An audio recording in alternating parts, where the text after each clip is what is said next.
What if the greatest power in the galaxy was never meant to be controlled, and every major war happened because someone tried anyway? That single question sits at the heart of the Jedi Order's rise. Long before lightsabers, councils, and galactic politics, the Jedi began as a response to a universal problem.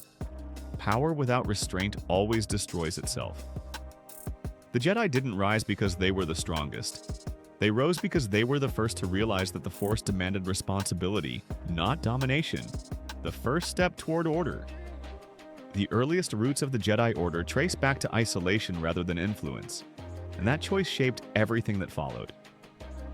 The first Jedi temple built on the remote world of Ahch-To was deliberately placed far from the political centers of the galaxy.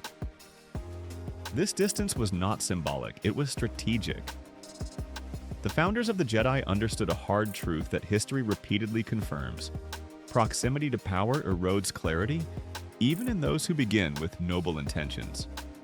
By removing themselves from the Republic's core worlds, the early Jedi created an environment where reflection mattered more than recognition. They were not interested in shaping governments. They were trying to understand the Force itself. These early practitioners were not warriors in any formal sense. There were no ranks, no titles, and certainly no expectation of galactic service.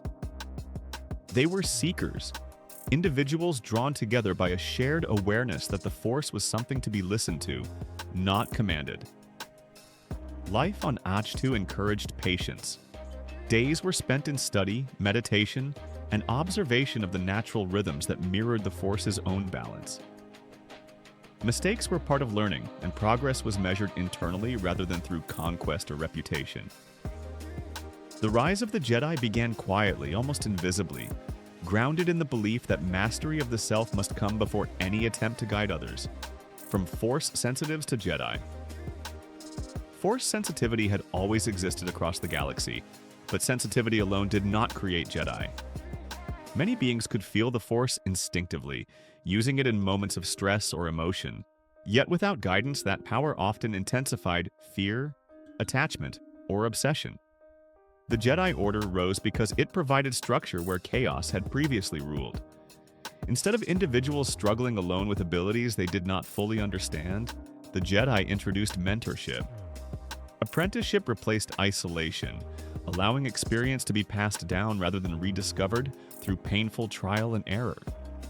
Over time, shared codes and teachings replaced impulse. These were not rigid laws designed to suppress individuality, but safeguards meant to prevent power from consuming its wielder. Through disciplined training, the Jedi learned that emotion directly shaped how the Force responded. Anger sharpened power but narrowed judgment. Fear accelerated action but distorted intent. Unchecked desire created control, not harmony. The Jedi response was education, not suppression. They taught awareness, balance, and accountability, transforming raw ability into responsibility. This shift, from personal power to collective ethics, became the true foundation of the Order. To be a Jedi was no longer about what you could do, but about how you chose to exist alongside power. Peace as a system, not a performance. As the Galactic Republic expanded, conflict became unavoidable. New systems brought new cultures, competing resources, and incompatible priorities. The Jedi did not rise by overpowering these differences, but by navigating them. Their value lay in trust. Because they did not seek territory, wealth, or political authority, they were accepted as neutral mediators in disputes that could have otherwise escalated into war. Their presence alone often slowed conflict, forcing dialogue where violence had seemed inevitable. The Jedi worked quietly as negotiators, investigators, and protectors, addressing root causes rather than symptoms. They resolved trade disputes, uncovered corruption, and shielded vulnerable populations without demanding loyalty in return. This consistency built credibility over generations.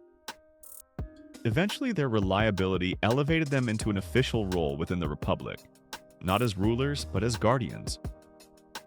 The Jedi Order evolved from a wandering tradition into a stabilizing institution precisely because it resisted spectacle. Their rise was not marked by dramatic victories, but by long stretches of peace that went unnoticed. In a galaxy accustomed to power displays, the Jedi proved that stability is strongest when it does not need to announce itself. The Golden Age of the Jedi. The High Republic era represents the Jedi Order at its most confident and idealistic. During this period, the galaxy expanded outward rather than inward, and the Jedi expanded with it. They explored uncharted regions, assisted frontier worlds, and treated protection as service rather than dominance. Initiatives like Starlight Beacon reflected a belief that connection created stability. The Jedi of this era were not reacting to collapse. They were trying to prevent it.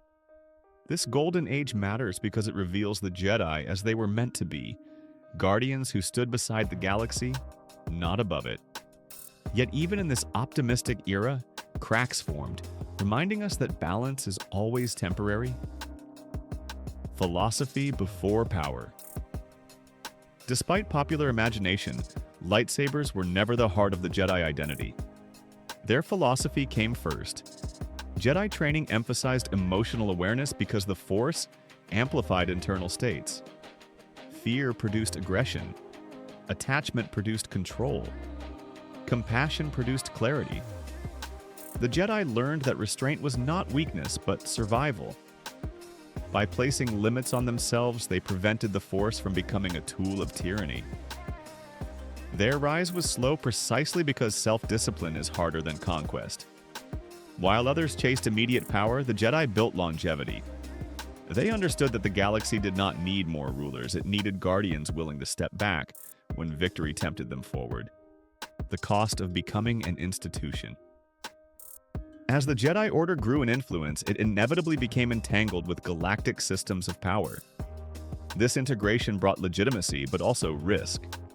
Institutions prioritize stability, and stability can quietly replace justice. Over centuries, the Jedi shifted from independent guardians into formal participants in political decision-making. Their rise into prominence made them predictable. Predictability made them vulnerable. When guardians become symbols, enemies learn how to weaponize those symbols. The Jedi's downfall was not caused by corruption of intent, but by overconfidence in structure. Their greatest strength, their unity, became the lever used against them. Why Star Wars is returning to the beginning. Modern Star Wars storytelling has deliberately turned backward to understand this rise. New stories explore the first Jedi, set tens of thousands of years before the familiar saga. This return to origins is not nostalgia, it is examination. By stripping away councils, wars, and institutional weight, these stories ask what it truly meant to be a Jedi before the title carried authority. The earliest Jedi were not peacekeepers by decree. They were individuals choosing restraint in a violent universe. Revisiting this era allows Star Wars to explore purity of purpose before compromise, reminding audiences that institutions are born from ideals, not the other way around. Legacy beyond victory. The Jedi legacy survives not because they always won, but because their ideals endured failure. Even after their near destruction, the concept of a Jedi remained powerful. The idea that strength should serve life, not dominate it, continues to resurface across generations. Whether through scattered survivors, rediscovered teachings, or new interpretations of balance, the Jedi philosophy refuses to disappear. This persistence proves that their rise was never just historical, it was philosophical. As long as power exists, the question of how to use it responsibly will always return. The true rise of the Jedi Order. The Jedi Order did not rise by mastering the Force. It rose by refusing to be mastered by it.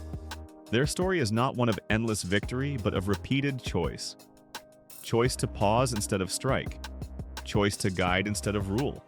Choice to protect without possessing.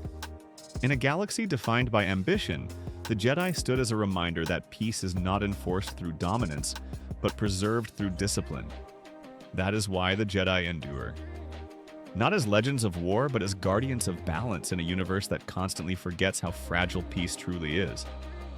And that's the real rise of the Jedi Order. If this changed the way you see the Jedi and their role as guardians of peace and justice, you're exactly where you're supposed to be. If you want to be smarter every day, like and subscribe.